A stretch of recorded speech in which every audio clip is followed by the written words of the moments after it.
Okay, but can we talk about how the discount stores are starting to get a little too comfortable? Because I walked into Ross the other day looking for just a few basics. Scrap something off the floor because everything be on the floor in there. Nothing fancy, nothing designer. Just regular grown woman like stuff. And I picked something up off the floor, looked at the price tag, and literally put the thing down. I said, now Ross, I know you lying. I know.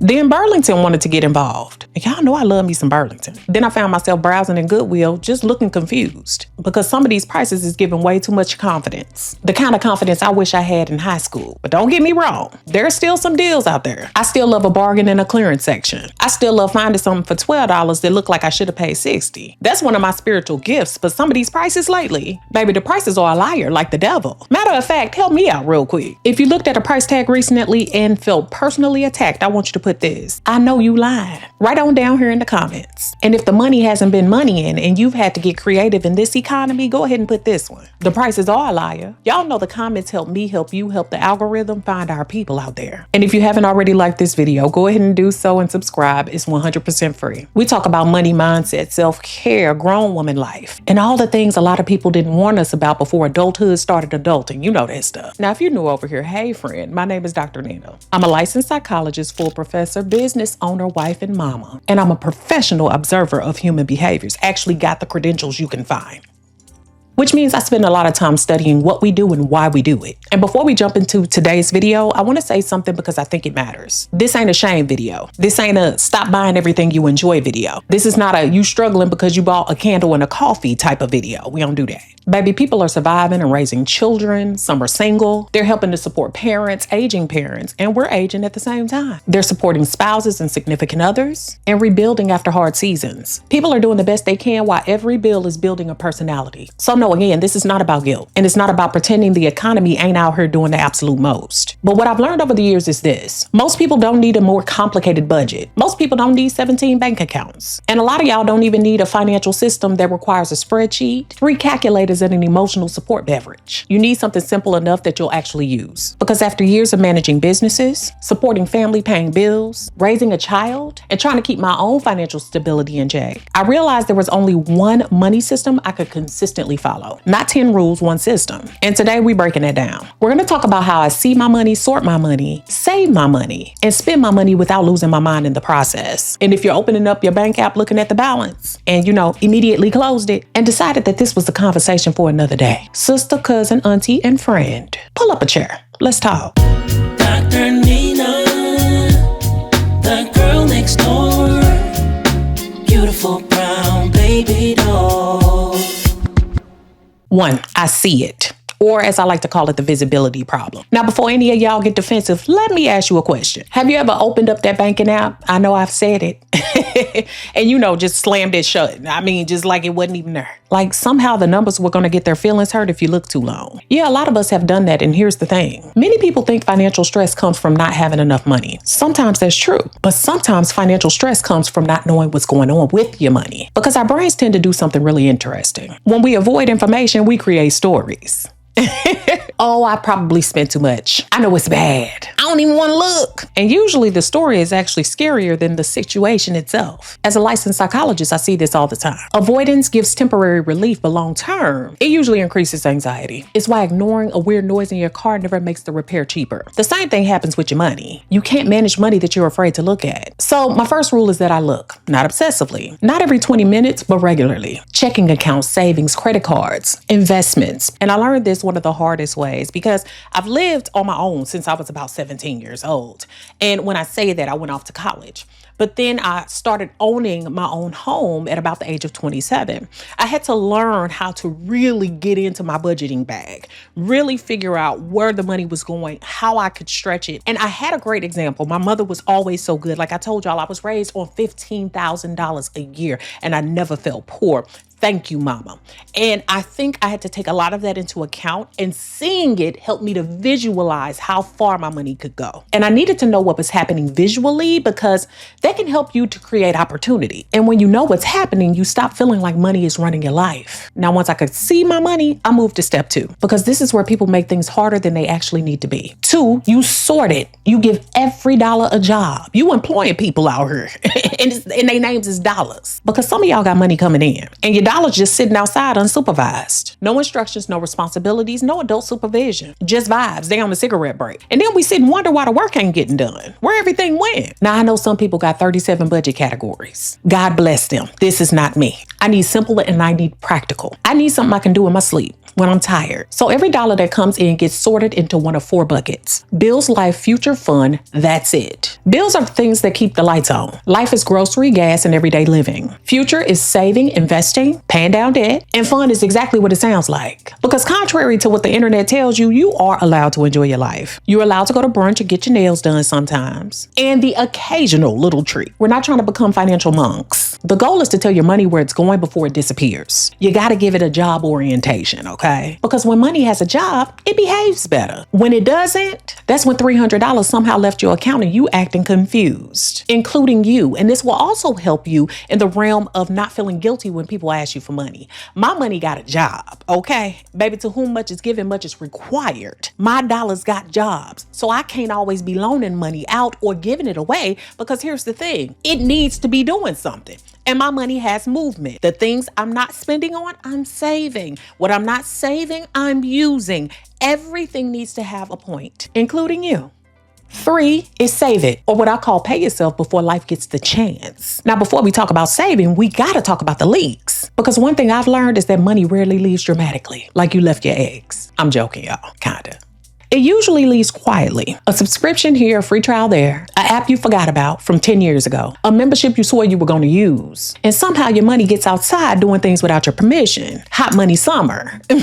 Which is why this portion of today's video was sponsored by Rocket Money. And honestly, Rocket Money fits perfectly here within my system, because before you can save money, you need to know what's going on with it. One thing I love is seeing all my accounts in one place. Checking, savings, credit cards, investments, everything. Because the older I get, the less interested I am in playing financial hide and seek. I want visibility. I want clarity. I want to know what's happening. And one of the features that really stands out to me is being able to see all of my subscriptions all in one place. Because let's be honest, a lot of those subscriptions get signed up for in a different season of life, a more optimistic season, a season where we thought we were going to use that little app every day. Rocket Money helps you to identify these subscriptions and let you cancel the ones you no longer need right inside the app. No scavenger hunt, no detective work, no 12-step cancellation you sure you want to cancel process. And I also like their spending insights, because it helps you see a pattern, and patterns matter, because sometimes we think we have a money problem when we actually have a habit problem. And awareness is where change starts. And as a psychologist, I say this: clarity reduces financial anxiety. When we don't know what's happening, our brains tend to fill in that information with the worst case scenario. But when we can actually see the money, we can make better decisions. And decisions are powerful.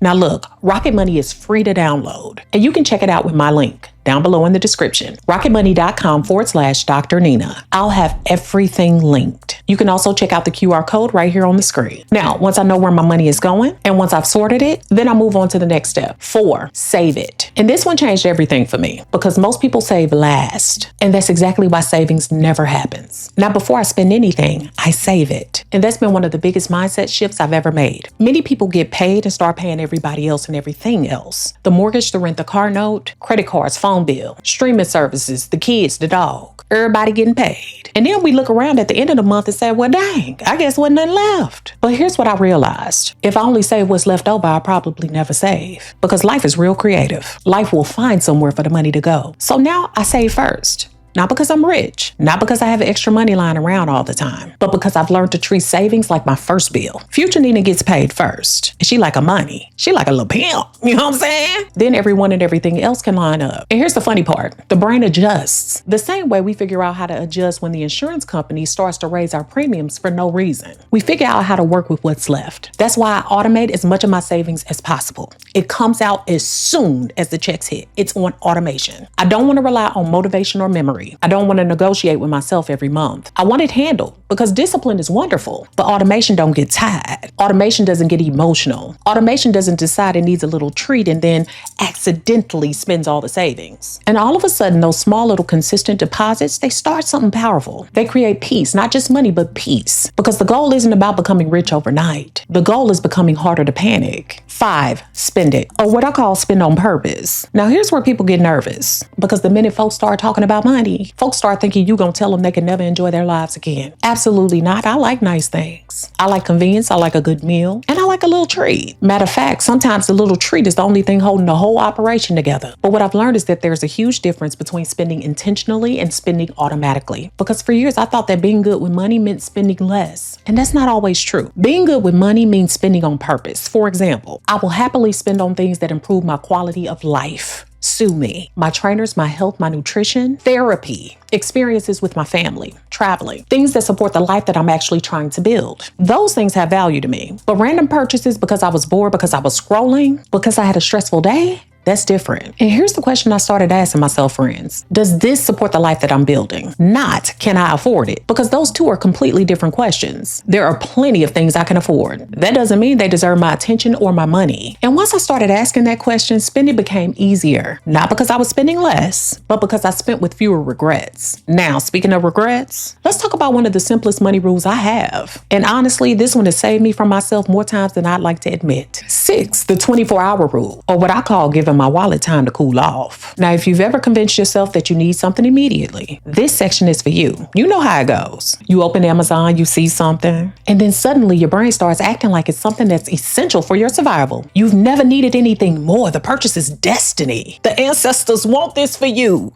Thank you, ancestors. Meanwhile, you're looking at the same thing 24 hours later thinking, what was I even thinking? Because excitement, friends, has an expiration date. And companies know that. That's why everything is limited time only. Whatever 99. Flash sale, only 3 left. Sale ends tonight. Baby, if it's meant to be mine, it'll still be there tomorrow. So unless it's groceries, medicine, or something I genuinely need right now, I wait 24 hours. That's it. And I have a 72-hour rule on big purchases. And you know what usually happens? One of two things. Either I completely forget about it, which tells me I never really wanted it, or I still want it the next day. Now, as a psychologist, I have this rule because it eliminates something called emotional decision making. When we're excited, stressed, overwhelmed, frustrated, or even celebrating, our brains naturally become more impulsive. So I give myself a pause, not forever, just enough for my thinking brain to catch up with my feelings. And I cannot tell you how much money that tiny little pause has saved me over the past few years. 7, the peace account, or what I call the money that helps me sleep at night. Now, technically, financial experts call this the emergency fund. And that's fine and all, but I've never really connected with that language for sure. You know, I use it sometimes, but not really. Because when I use the words like emergency fund, my brain immediately goes to disaster. Click like if you can relate. And honestly, I don't want to just save money because I'm saving for a disaster. I save it because I want peace. Because one thing adulthood has taught me is that life be lifing, and it's incredibly creative. Life is going to find a way to humble you. The house, the car, the dog, the kid, your own body. Something always wants attention. And if you've lived long enough, friend, you know exactly what I'm talking about. So instead of seeing savings as something boring that you should do, I started seeing it as buying myself options, buying myself breathing room, buying myself a little less panic. Because there's something powerful about getting bad news and not wondering immediately how you're going to pay for it. That's peace. And no, it doesn't happen overnight. Mine didn't. Most people's don't. But every transfer, every deposit, and every little bit you put away is helping the future you breathe easier. And future you deserves that because future you is already dealing with enough. Now, after years of trying different budgets, different systems, different challenges, and all the financial advice people and the internet could ever throw at me, this is the only consistent system that I've ever followed with receipts. So let's do a recap because it's the full professor in me. See it, sort it, save it, spend it. That's it. That's the system, friend. Not because it's flashy or exciting, but because it works. Okay? I had to do the bankhead bounce with that. I see what's happening. I give my money a job. I pay myself first. I spend it intentionally. I pause before emotional purchases. And I build peace instead of panic. And what I love most about this system is that it works whether you're making a little money or a lot of money. I've been on both ends. Because the goal was never perfection. It was awareness. The goal was intention. The goal was creating a life where money feels like a tool instead of a constant source of stress. And trust me, I know life can get expensive. I've had 3 trees fall on this house. Okay? I know the difference. I know that responsibilities are real. I know that some seasons of life are harder than others. But if you can learn how to tell your money where to go before it leaves, you'll be surprised how much calmer you feel. Not overnight, not in 30 days, but over time.